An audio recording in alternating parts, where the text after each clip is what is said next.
fue uno de los fundadores de la banda más famosa de todos los tiempos, pero también un hombre lleno de contradicciones. Un ícono de la música, sí, pero también un esposo conflictivo, un padre ausente y un activista que usó su fama para gritarle al mundo que debía cambiar. Probablemente ya sepas que fue asesinado por uno de sus propios fans, pero ¿por qué alguien eliminaría al ídolo que decía admirar? Quédate porque en este video te lo contaré. John Winston Lennon nació el 9 de octubre de 1940 en Liverpool, Inglaterra, en plena Segunda Guerra Mundial. Su papá era marino mercante y estuvo ausente la mayor parte del tiempo, y cuando finalmente regresó, la madre de Lennon ya había comenzado una relación con otro hombre, así que todo se volvió muy caótico. Por eso, cuando John tenía solo 5 años, su madre decidió que lo criarían sus tíos maternos que vivían en un barrio tranquilo, aunque su madre seguía viéndolo de vez en cuando, pero ya no era una figura principal en su vida. En la secundaria, John no era precisamente el chico más aplicado, pero sí tenía ese espíritu rebelde y creativo que lo hacía destacar. Su primera banda se llamó The Quarrymen y tenían un estilo musical que mezclaba folk, jazz y blues, algo que estaba muy de moda en esos tiempos. John tenía tan solo 16 años cuando la formó, tocaba la guitarra y cantaba, aunque todavía no era un experto. Y en 1957 ocurre algo muy importante para el desarrollo de esta historia, y es que un amigo de John le presenta a Paul McCartney. Paul lo impresionó tocando la guitarra al revés, porque este era zurdo y sabiendo perfectamente los acordes de las canciones que a John le costaban. John lo vio y pensó, este chico es muy bueno, ¿lo meto o no al grupo? Y al final decidió entrarlo, aunque sabía que este podía hacerle sombra. Después Paul le presentó a su amigo George Harrison, que tenía solo 14 años, pero era un genio con la guitarra. Al principio John dudó porque él era muy chico, pero este lo convenció con sus habilidades tocando en un autobús. Finalmente, más adelante se unió Ringo Starr, el baterista que vino a reemplazar al anterior, justo antes de que la banda alcanzara el éxito mundial. Y así, poco a poco, ese grupito de adolescentes se convirtió en The Beatles, la banda que iba a cambiar la historia de la música para siempre. Con la banda, John pasó de ser un chico rebelde en Liverpool a ser una de las caras más conocidas del planeta. Las canciones que escribía junto a Paul McCartney marcaron la época. Es en este periodo donde las sustancias entran fuertemente en su vida. Primero era una forma de mantenerse despierto durante las giras, pero luego de conocer el LSD ya esto se volvió algo más constante. A finales de los años 50, John había empezado a salir con Cynthia Powell, una compañera del colegio de arte, y cuando ella quedó embarazada en 1962, John hizo lo que se consideraba correcto en aquella época. Se casaron en secreto porque la banda estaba despegando y el manager no quería que se supiera que uno de los miembros estaba casado ni que sería futuro papá. Ese mismo año nació su hijo Julian Lennon, pero la verdad es que John nunca fue un buen esposo ni un buen padre en esa etapa. Era distante, poco cariñoso con Julian y bastante controlador con Cynthia. Ella ha contado en varias entrevistas y también en su libro que John tenía varios arranques de celos y violentos. Él mismo, años más tarde, admitió haber golpeado a mujeres en su juventud, incluida Cynthia. Mientras su fama crecía, el matrimonio se volvía cada vez más frío. John estaba cada vez más metido en las giras, la música, el consumo de cosas, y Cynthia quedaba en un segundo plano. Y aquí es donde entra en escena Yoko Ono. Se conocieron en 1966 en una galería de arte en Londres y con el tiempo comenzaron una relación romántica. En 1968, después de unas vacaciones, Cynthia regresa a su casa y al llegar se encuentra con John y Yoko juntos en su propia casa. Poco después de esto se divorciaron y ella se fue con Julian, mientras que John comenzó una nueva etapa en su vida al lado de Yoko. Una ruptura muy dura, en especial para su hijo Julian, quien pasó gran parte de su vida sintiéndose rechazado por su padre. Después de separarse de Cynthia, John se unió por completo a Yoko. En medio de esa conexión comenzaron a usar su fama como una herramienta para el activismo por la paz, en especial por la guerra de Vietnam que ocurría en esos momentos. Ahí nacen las famosas encamadas por la paz. Básicamente se quedaban en la cama de un hotel durante varios días recibiendo periodistas y hablando de paz. La primera fue en 1969 en Ámsterdam, justo después de casarse. Luego hicieron otra encamada en Montreal, donde grabaron una de las canciones más famosas de su activismo, Denle una oportunidad a la paz. Con Yoko, John se convirtió en un símbolo del pacifismo, aunque no todos lo entendieron o lo apoyaron. A finales de los años 60 las cosas comenzaron a cambiar para la banda. Su manager Brian Epstein falleció, lo que los dejó sin una figura que los mantuviera organizados. Sin él, las decisiones se volvieron cada vez más difíciles y comenzaron comenzaron a haber fricciones. Además estaba el tema de las parejas, ya que Yoko Ono comenzó a asistir al estudio a sus grabaciones, y no es porque fuera ella en sí, sino porque ellos tenían como un acuerdo de que no podían ir parejas al estudio. Sin embargo, al parecer a John no le importó esta regla, hasta que finalmente John se salió de la banda. Después de la separación, la amistad entre John y Paul se volvió bastante tensa. Aunque en algún tiempo habían sido casi como hermanos, la ruptura al parecer los dejó algo dolidos. En 1971, Paul lanza una canción llamada Too Many People. La canción suena bastante tranquila, pero hay una frase en la que dice demasiada gente predicando cosas. John escuchó esto y se lo tomó como una indirecta directa para él y para Yoko, y no se lo tomó muy bien, y sacó una canción en respuesta que se hizo bastante famosa justamente por esto, How Do You Sleep, donde le da con todo a Paul. Le dice, por ejemplo, lo único que hiciste fue Yesterday, y desde que te fuiste solo eres Another Day, haciendo referencia a dos canciones de Paul, una Yesterday que era bastante famosa y otra que había sacado ahora en su carrera en solitario que se llamaba Another Day, y que a John le parecía aburrida. En 1971 John lanza una de las canciones más emblemáticas de su carrera como solista, Imagine. En ella, Lennon invita a imaginar un mundo sin fronteras, sin religiones que dividan, sin guerras, sin posesiones, solo personas viviendo en paz. Unos años después de esto, John y Yoko estaban pasando por una crisis en su relación, y Yoko tuvo la brillante idea de pedirle a su asistente que tuviera una relación con John. Esta asistente era May Pen. Según Yoko, la lógica que todo esto tenía es que ellos tenían una crisis y que él igualmente iba a salir con otras mujeres. Así que para que saliera con mujeres que ella no conocía, pues mejor que saliera con su asistente, ¿no?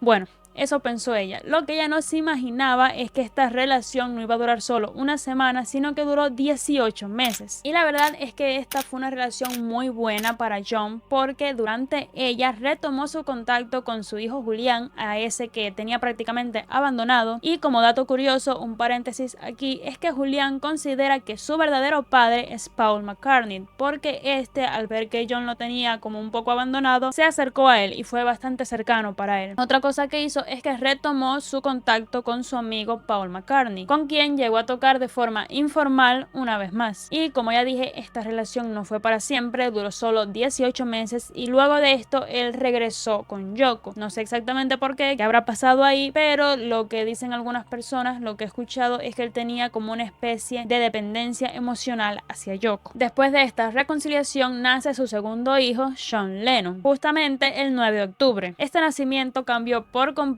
su perspectiva. A diferencia de lo que pasó con Julián, esta vez John quiso ser un padre presente, así que tomó una decisión radical. Se retiró completamente de la música. Estuvo 5 años alejado del mundo público, viviendo una vida tranquila y hasta anónima, pero en 1980 ya decidió volver. Sacó un álbum en conjunto con Yoko llamado Double Fantasy, donde habla del amor, del tiempo de familia y del paso del tiempo. Su regreso, como pueden imaginarse, emocionó al mundo y todos estaban esperando a ver qué vendría después, pero lamentablemente no habría un después. El 8 de diciembre de 1980, John Lennon estaba en Nueva York en su rutina diaria. Antes de salir de casa, un joven se le acercó a la puerta del edificio y le pidió un autógrafo. Este se lo firmó sin problemas y luego se fue. Este joven era Mark David Chapman. Horas después, John y Yoko regresaron al edificio alrededor de las 10:50 de la noche. Iban caminando tranquilamente hacia su casa y Chapman los estaba esperando en la acera. Cuando John pasó por su lado sin decir una palabra, este sacó un revólver y le disparó 5 veces por la espalda, y de estos disparos 4 impactaron a John. El portero pidió ayuda de inmediato, lo llevaron rápidamente al hospital, pero ya era demasiado tarde. John Lennon había fallecido a los 40 años. Chapman no intentó huir y se quedó tranquilamente en el lugar leyendo un libro, El guardián en el centeno. Cuando la policía llegó y lo arrestaron, dijo que toda la explicación estaba en ese libro. Durante el juicio se declaró culpable, a pesar de que su defensa intentó usar la opción de la locura. Él insistió en asumir la responsabilidad y fue condenado a cadena perpetua. Ahora, seguro que esto de que la explicación está en el libro te ha dejado como un poco de curiosidad, así que te voy a dar un poco de contexto. El guardián en el centeno es una novela que es contada totalmente desde la perspectiva del protagonista, quien es un joven adolescente de 16 años que ha sido expulsado de una escuela y vaga durante unos días por las calles de Nueva York. El chico critica constantemente la hipocresía del mundo adulto, al que él llama falso o phony. Siente que todos mienten, que nadie es auténtico y se siente desconectado por completo. A lo largo del libro busca algo de sentido, pero lo que realmente él quiere es proteger la inocencia de los niños. De ahí viene el título del libro. Él dice que le gustaría ser el guardián en el centeno, alguien que cuide que los niños no caigan en la hipocresía del mundo adulto. Chapman dice sentirse identificado con el protagonista del libro y que por esto hizo todo. Ahora veamos por qué. Chapman era un hombre mentalmente inestable y con una gran necesidad de atención. Durante años había sido fan de los Beatles, en especial de John Lennon, pero con el tiempo comenzó a verlo como un hipócrita. Lennon había dicho en una entrevista que su banda era más popular que Jesús, lo cual causó mucha polémica. Cantaba cosas como "Imagina un mundo sin posesiones", pero vivía en uno de los edificios más caros de Nueva York. Tenía varios apartamentos, obras de arte y no llevaba precisamente una vida modesta. También promovía el amor, la paz, la espiritualidad, pero tenía un pasado marcado por el maltrato verbal y físico, sobre todo hacia su ex esposa Cynthia y su hijo Julián, a quien ignoró durante muchos años. Tuvo episodios de abuso de sustancias y relaciones románticas bastante tóxicas. En entrevistas podía ser arrogante, bastante cruel, incluso con sus compañeros de banda. Chapman no soportaba esa contradicción entre lo que Lennon predicaba y la vida que él llevaba, y empezó a creer que era una persona falsa, un phony, justo como las personas que el protagonista de su libro odiaba. Chapman llegó a convencerse de que acabar con la vida de Lennon sería como cumplir una misión moral. También confesó que quería volverse famoso después de hacer esto, aunque después lo negara o se contradijera, la atención mediática también lo atraía. John Lennon tenía la imagen de un pacifista, de un hombre que hablaba de amor y de un mundo mejor, pero en su vida personal hizo muchas cosas cuestionables. Dijo cosas que no siempre vivió, hizo daño a personas cercanas, cosas que mucha gente común nunca haría. Pero también es cierto que todos cometemos errores y él intentó cambiar y usó su fama para hablar de algo positivo como la paz. Lo que sí no podemos negar es que tenía un talento muy grande, llegó muy lejos en su carrera y dejó una huella muy grande. Gracias por quedarte hasta el final, no olvides suscribirte, activar la campanita y darle like si te gusta este tipo de contenido. Nos vemos en el próximo video.